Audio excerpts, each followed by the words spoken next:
Itulah, jadi open legal policy ini sekarang kalau kita bedah begitu, menjadi konsep yang digunakan pada saat sesuai dengan kepentingan, dilepas pada saat tidak sesuai dengan kepentingan.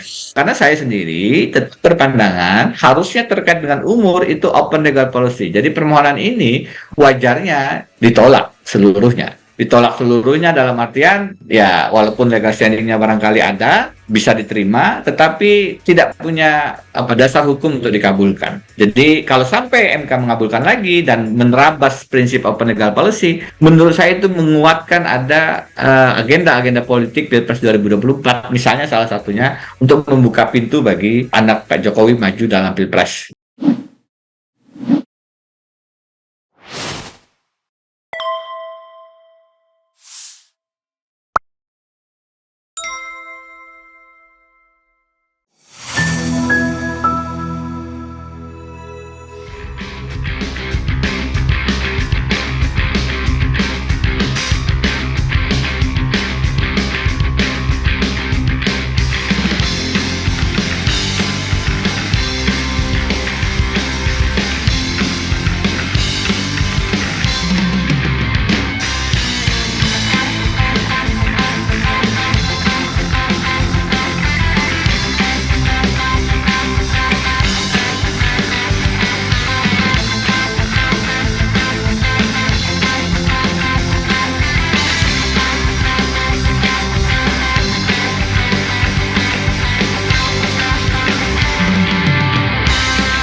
Yang ketiga, mungkin kasih alarm ke saya kalau Denny punya kerjaan lain. Ya, Pak. Yang ketiga, Anda juga melontarkan isu mengenai kemungkinan judicial review terhadap usia 30 tahun atau atau pernah punya pengalaman di pemerintahan, jadi bisa saja tetap 40 tahun tapi atau punya pengalaman di pemerintahan, mungkin spesifik pernah jadi wali kota, pernah jadi bupati, gubernur, ya, itu bisa menjadi atau masuk dalam pencapresan calon presiden dan calon wakil presiden. Dan Anda yakin betul, sepertinya tone-nya bahwa itu juga akan dikabulkan, karena ada kesan bahwa apapun yang merupakan kepentingan istana pasti akan dikabulkan. Kira-kira begitu dalam konstelasi Hakim MK saat ini. Silakan. Ya, saya tidak bisa menebak pasti begitu ya. Tapi itu isu yang kemudian, itu informasi yang kemudian hadir, dianalisis, disampaikan kepada saya, Pak Denny, ini juga ada satu kasus terkait dengan batas minimal usia calon presiden yang sedang diuji di Mahkamah Konstitusi. Jadi perlu kita sampaikan, salah satu pemohonnya itu Partai Solidaritas Indonesia, PSI. Saya sampaikan PSI meminta agar batas umur itu diturunkan dari 40 ke 35 tahun. Ya kan? Tadi juga Abang menyampaikan ada kemungkinan juga ditambahkan soal mempunyai pengalaman. Ini kan sama dengan kasus Nurul Gufron nih, yang 50 tahun tapi boleh incumbent, kira-kira sudah punya pengalaman di KPK. Nah, logika yang sama, melihat MK bicara tentang angka dan mengabulkan permohonan, selama ini kan kalau sudah bicara angka itu, MK selalu mengatakan itu pembentuk undang-undang deh, itu open legal policy deh. Pimpinan KPK kan masuk ke angka dan mengabulkan. Nah, ini yang memberikan alert ke kita. early warning system, jangan sampai MK kemudian juga masuk ke wilayah syarat batas usia calon presiden ini dan mengabulkan juga. Jadi ada 3 kemarin saya sampaikan di video yang saya sampaikan ke publik. Permohonan yang diajukan Partai Solidaritas Indonesia ini ada 3 pisau analisis yang perlu kita pahami. Satu, biasanya kalau terkait dengan open legal policy, terkait dengan umur maksud saya, MK konsisten mengatakan itu open legal policy. Sayangnya putusan-putusan terakhir bergeser masuk dan mengabulkan, sehingga mengambil kewenangan yang seharusnya ada tetap di parlemen sebagai pembentuk undang-undang. Yang kedua, Partai Solidaritas Indonesianya sendiri, dengan segala hormat kepada teman-teman PSI, bacaan saya ini adalah semacam sepoci partai politik dari Presiden Jokowi. Jadi, apa yang merupakan kepentingan aspirasi Presiden Jokowi yang tidak bisa disalurkan melalui PDI Perjuangan, biasanya akan dicoba disalurkan lewat partai lain, salah satunya adalah PSI. Sebagai partai yang kebanyakan rekan-rekan muda, saya punya masukan semacam sikap kritis ini kepada teman-teman PSI, bahwa mereka, bacaan saya paling tidak, menjadi semacam skoci politik Presiden Jokowi. Karena itu tidak heran jika ada aspirasi Presiden Jokowi, biasanya PSI sejalan dengan itu.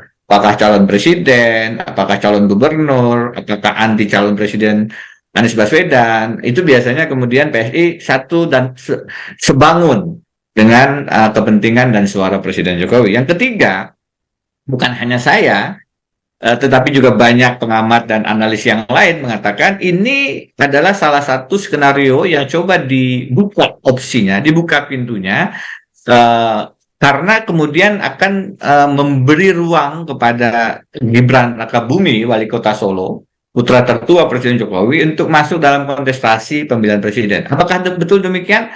Pak Jokowi sudah mengatakan, enggak lah, yang logik-logik saja, di Solo baru 2 tahun, umur juga tidak memenuhi, dan seterusnya.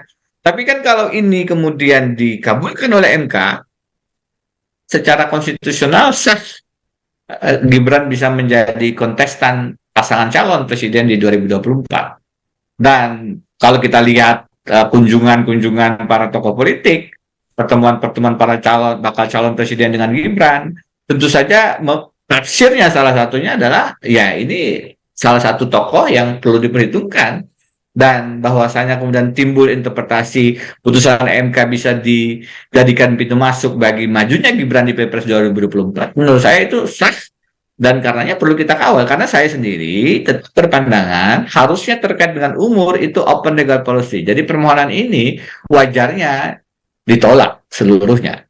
Ditolak seluruhnya dalam artian, ya walaupun legal standing-nya barangkali ada, bisa diterima, tetapi tidak punya dasar hukum untuk dikabulkan. Jadi kalau sampai MK mengabulkan lagi dan menerabas prinsip open legal policy, menurut saya itu menguatkan ada agenda-agenda politik Pilpres 2024, misalnya salah satunya untuk membuka pintu bagi anak Pak Jokowi maju dalam Pilpres 2024. Dan tentu saja, jika itu yang dijadikan pertimbangan, tidak sehat, merusak sistem konstitusi kita, dan MK-nya mesti kita ingatkan. Iya, kadang-kadang saya juga mencatat ya, untuk hal yang remeh-temeh yang tidak merupakan backbone demokrasi seperti usia tadi, kemudian sistem pemilu yang harusnya hak DPR untuk menentukannya, MK cawe-cawe ya dalam tanda kutip. Tapi untuk presidensial threshold yang jelas-jelas merusak demokrasi kita dan menghalangi calon-calon potensial untuk maju, dan sudah terbukti praktik paling tidak 2 pemilu terakhir ya, di mana dipaksakan dengan 2 calon. MK mengatakan itu open legal policy, dan bahkan yang paling mirisnya adalah tidak menerima legal standing orang-orang yang sebenarnya potensial untuk maju sebagai calon presiden, kan, seperti Gatot Nurmantio, para anggota DPD, kemudian bahkan Partai Umat sebelum terdaftar sebagai peserta pemilu juga tidak diterima legal standingnya. Sebagai orang yang sama-sama belajar hukum tata negara, apa keluhan Anda yang paling luar biasa ya? itulah. Jadi open legal policy ini sekarang apa ya? Kalau kita bedah begitu, menjadi konsep yang digunakan pada saat sesuai dengan kepentingan, dilepas pada saat tidak sesuai dengan kepentingan. Menurut saya justru open legal policy tidak bisa digunakan dalam masuk ke batas umur pimpinan KPK, sistem proporsional tertutup atau terbuka. Kalau ini mau dimasuki, justru harusnya bisa digunakan dan diterobos. Itu tidak dipakai open legal policy dalam presidential threshold. Karena kan jelas itu tidak ada aturan dalam undang-undang dasar kita mengatakan harus angka sekian-sekian. Hanya partai politik yang mengusulkan adalah partai politik peserta pemilu. Jadi semua peserta pemilu kalau dibaca dari undang-undang dasar mestinya punya hak untuk mencalonkan presiden dan wakil presiden. Bukan open legal policy, itu close legal policy. Tapi kan Bang sudah berkali-kali mengajukan, saya juga berkali-kali mengajukan dengan tokoh masyarakat, dengan partai, terakhir dengan DPD, dengan partai Bulan Bintang. MK-nya alhamdulillah untuk konteks ini konsisten. Konsisten untuk mengebiri hak rakyat memilih presiden yang tidak dibatasi, yang akibatnya kita hanya punya 2 calon dan sebenarnya kan membelah juga. Dan inilah Bang yang merisaukan kita, karena itu lagi-lagi berangkat dari kecintaan kita kepada MK, justru berangkat dari kerisauan bahwa jangan sampai MK makin jauh dari tugasnya sebagai penjaga konstitusi. Ya izinkan kita dalam bentuk sayang kita, perhatian kita justru mengawalnya melalui proses yang lebih terbuka, lebih menjadi perhatian publik. Itu yang kami lakukan. Ya mungkin ada ketidaknyamanan karena merasa di bawah sorotan dan mungkin merasa lebih terbatas ruang geraknya untuk memilih putusan-putusan. Mungkin juga ruang transaksinya menjadi lebih sedikit. Tapi kan kita memang ingin menjaga MK agar betul-betul independen, sesuai konstitusi, adalah kekuasaan kehakiman yang merdeka. Ya, yang jelas kan kita cinta MK, tapi tentu tidak cinta hakim yang main. Betul Bang. Saya pokoknya ingat terus tuh tulisan Abang di Kompas itu. Itu betul-betul satu momen di mana kita juga harus ingat. Sebagaimana Hakim Agung Amerika Serikat ada yang menerima gratifikasi, maka akademisi, praktisi harus memerankan role-nya untuk melakukan kontrol kepada dunia peradilan. Itulah yang sudah kita lakukan. Abang lakukan lewat tulisan, saya coba lakukan lewat cara saya, meskipun barangkali kita jadi sulit beracara di MK kan Bang. Nih ada pemikiran blacklist juga nih.